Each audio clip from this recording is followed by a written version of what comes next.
Hammers up, everyone. Towley here. Torghast Tower, the damned Shadowlands Alpha. We got some big ass changes, my peoples. So, in my interview with Paul Cubitt, I talked about, in the future of Torghast, later patches, into the expansion, to keep the tower fresh. Are we eventually going to see stuff like affixes? And he kind of said, yeah, we're thinking about adding stuff like that later on. Well, seems like later on has turned into alpha testing, which might turn into what's going to happen at launch, which is Torments.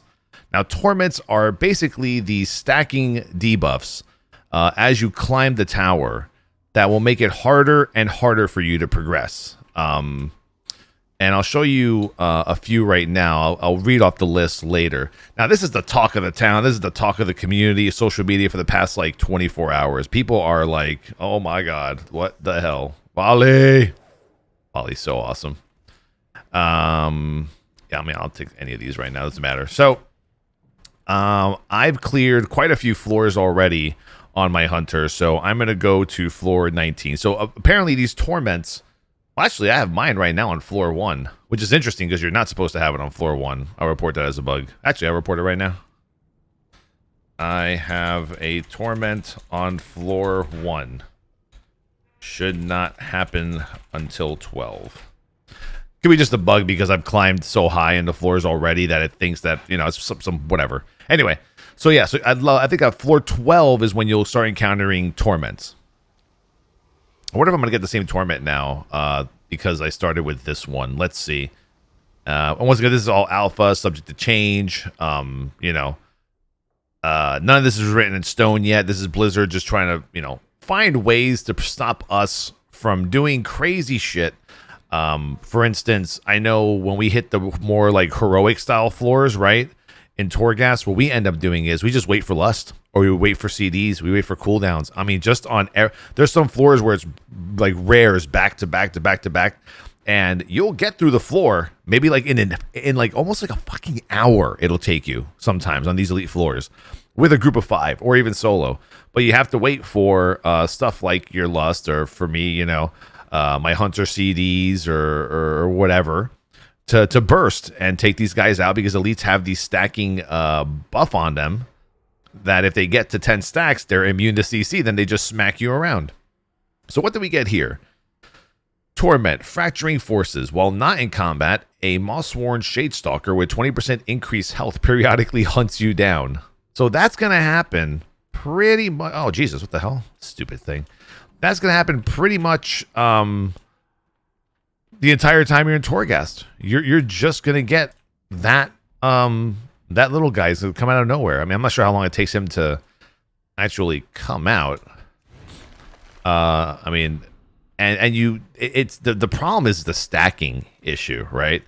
And oh fuck, there he was. God damn it. I almost see, and that guy's going to spawn. And he might spawn while you're out of combat, and let's say you only have 10% health because you're just recovering from a big fight. Bam, this fucker just kills you. And you're like, what the fuck? God damn it. God damn it, Cam. Let's see if I get a different one right now. I've been playing around just seeing if certain floors give certain torments, but so far it's completely random. Each torment is linked to a floor name, I will say that. And I do not believe in the beginning of this adventure in Torghast we'll be able to choose exactly what what floor we want to start on and which corridor, because then that would dictate we know which torment we're going to be dealing with, and people would just pick whatever torment is easiest to deal with. So I think it's definitely going to be random. Let me go to floor 31. That's the highest floor right now. I know I can't solo it. Don't ask me to. God damn it, it's fucking hard. I mean, I probably could, but I'd have to lose Lone Wolf and take out a pet or something. All right, so now I got the other one. I got the other ad. So it's going to be Moss-Worn Seeker with 10% increased health periodically hunts you down. Now, let's go over very briefly here what each of these torments are. And obviously, to hear your guys' thoughts on what you think about this. Is this really a soft timer? Is Blizzard's reasoning for doing this good or bad? The reasons like they don't want us to wait for CDs and play optimal comps and blah blah blah. I mean, personally, I think Blizzard is doing this because they're almost saving us from ourselves. I think, because you give us an inch, we'll take a mile, bro. If we could be in this tower all day long, we will be. But I don't think that that's their intended, thought process for Torghast, is that we're in this tower for one run for like 4 or 5 hours. Can you be? I mean, hell, if you got a good group, maybe. But I think they're trying to set like floor limits, and once you hit floor number 6, you can go back to it with the jailer's key and continue from floor number 7.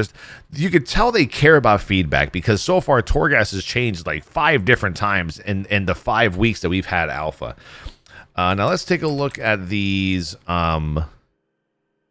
list of torments. So we just saw the Eye of Skoldus with the mob with the 10% increased health, and then the one with the 20% increased health. So there's 2 of those. We have Might of the Upper Reaches. The Might of the Upper Reaches increases physical damage taken by the target by 1% every 60 seconds, and this stacks. I think one of the biggest issues here, and I think we can all agree, is that every class and spec is different, right? So I feel like you might get a debuff, which might really negatively impact you and impact your run, and maybe impact your acquiring of legendary crafted materials because of something like this. Physical damage taken. I mean, a tank gets that. We're like, hell yeah. I could deal with this all day. No problem. Physical damage taken as a tank, I'm going to solo, 50 floors with this stupid debuff. And eventually it might kill me, but I'll probably get higher than, let's say, an enhancement shaman. Or any other, squishy, clothy, or maleware that doesn't have enough cooldowns to survive, let's say, 50 to 60% physical damage taken.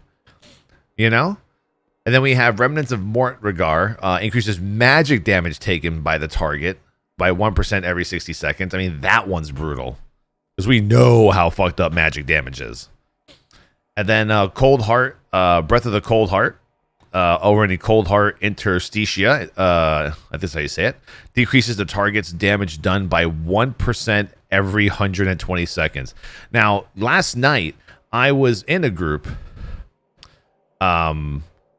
with 4 other individuals, and we had this debuff, and we were fighting a bunch of rares. It was a big, huge rare floor, and we got through it, but only because one of our hunters had an anima power that said, whatever target you give misdirect to, that target takes 90% less damage.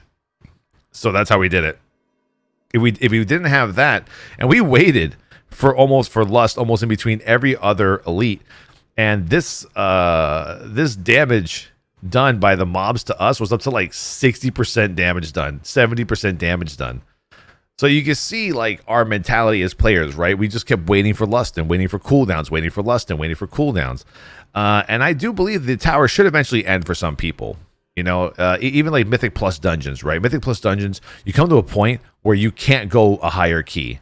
You can try as hard as you can, but doing a 29 or 30 or a 31 if you try it is going to either take 10 plus hours, maybe more, or might not happen at all due to just pure tuning. Now, what can Blizzard do, right? They could get rid of Torments and maybe just make the bosses harder and make the mobs have more mechanics and have more health and do more damage and scale better. But I guess this is their way of preventing the whole, us waiting around for cooldowns, etc., with all our anima powers combined, with Lust or pre-pots or CDs. All right, so then where's the other one? Oh, yeah. Then there was Soul Forge Heat. Oppressive heat from the Soul Forge inflicts 1% of the target's maximum health in fire damage every 5 seconds of this stacks. Now, the Torment for Mortregar's Echoes and Metal Spike. What's Metal Spike? 2-second cast. So this kind of will give you this one Torment, right? But then on every floor, the percentage goes up by 1. You know what I'm saying? So it'll come to a point where you're going to be taking 1% magic damage every 60 seconds. Now, when you go to a new floor, it'll say, by 2% every 60 seconds and 3, to a point where we're completely overwhelmed. Now, obviously, the comments in the community are not really good right now. People are like, well, I hate soft timers. I don't want to deal with this shit. I just want to go into the tower, get my shit, get out. And if I want to climb higher, I don't want to use a key. I just want to do whatever I want. But in my opinion, just because Blizzard has made this change doesn't mean it's going to stay. And they've already made so many changes to Torghast in 5 weeks, which means that they're listening to our feedback. And they're listening to what we have to say. And they're listening to the good and the bad of what can become of this tower. Right? We're like every other normal player out there, that plays World of Warcraft. So at the end of the day, we just kind of want to get to what we want in the easiest possible form without the, with the most minimal amount of work. That's just the majority of players. Other players, they want to challenge themselves. Like these Torments could be a huge challenge for a large portion of the population that likes to, run end game content and push stuff like, difficult content like a Mage Tower, for instance. So yeah, I don't know, man. Like I said, my biggest gripe with this system is just the fact that it's going to be really hard on some classes and specs on some on some floors with these random torments than others. And this will cause the player base to suffer. I mean, once again, no class and spec is built the same. Tanks will have way more cooldowns than anybody else, and they're probably going to end up, demolishing this tower with their insane anima powers plus their defensives. Healers might even be pretty good with anima powers, self-heals, and their own DPS cooldowns. Like, Holy Paladin, for instance, or even like a Mistweaver would be pretty ideal as well. Disc Priest. But some DPS specs, I'm looking at these Torments and I'm like, fuck. Like, eventually it's going to get so bad that, an elite will come up to you. If he even catches up to you and swings at you, you just might die. So leave it in the comments. I want to know what you guys think, man. Is this a true soft timer? Are you going to feel rushed now after these buffs start taking place on the 12th floor? Should maybe this buff start maybe later? Maybe this buff should start at a higher floor, like 25, 20, 31, 37. I mean, it's tough, man. But, you guys know where to find me. Twitch.tv/Towley. I'll be streaming all the new content, as well as Hunter and Monk gameplay in the tower all weekend, along with the new dungeon. You might have just seen the video that I released for Mists of Tirna Scythe. Arden Wield starter dungeon. Pretty cool dungo with some good bosses with some pretty funky mechanics. But yeah, man, soft timers, Torghast, what the fuck? Let me know. Peace. Stay safe. Thank you.